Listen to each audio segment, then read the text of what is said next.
ଆଜି କେଉଁଝର ପାଗଟା ପୁରା ମେଘୁଆ। ରାତିରେ ଝିପିଝିପି ବର୍ଷା, ଖରାର ଦେଖା ନାହିଁ। ଥଣ୍ଡା ପାଗରେ ଦିନଟା କିନ୍ତୁ ଭାରି ସୁନ୍ଦର ଲାଗୁଛି। ହାଇ ଏଭ୍ରିୱାନ୍, ମୁଁ Rohit hero technician. Welcome to my ଆନନ୍ଦର ମିନି ବ୍ଲଗ। Let's go. କାମ କରିବାକୁ ସମସ୍ତେ ଆସନ୍ତି, କିନ୍ତୁ କାମ ଭିତରେ ହସ ମଜା ଆଉ ଭଲ ସାଙ୍ଗ ତ ମିଳିଗଲେ ସେଇ ଦିନଟା ଟିକେ ଅଲଗା ହୋଇଯାଏ।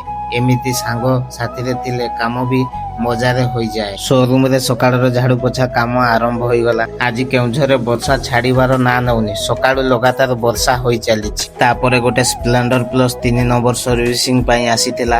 କାମ କରୁ କରୁ ପାଣି ଆସିଗଲା ଆଉ ତାପରେ ଚା ବି ଆସିଗଲା। ସମସ୍ତେ ମିଶିକି ଚା ପିଇଲୁ। କାମ ଚାଲିଥିଲା, ମଝିରେ ଟିକେ ଚା ବ୍ରେକ୍, ତାପରେ ପୁଣି କାମ ଷ୍ଟାର୍ଟ। ତାପରେ ପିଡିଆଇ ପାଇଁ ଡାକ ଆସିଗଲା। ଏବେ ଚାଲନ୍ତୁ ପିଡିଆଇ କାମଟା ସାରିଦେବା। ପିଡିଆଇ ପାଇଁ ଗୋଟେ ପାସିଅନ ପ୍ରୋ ଆସିଥିଲା।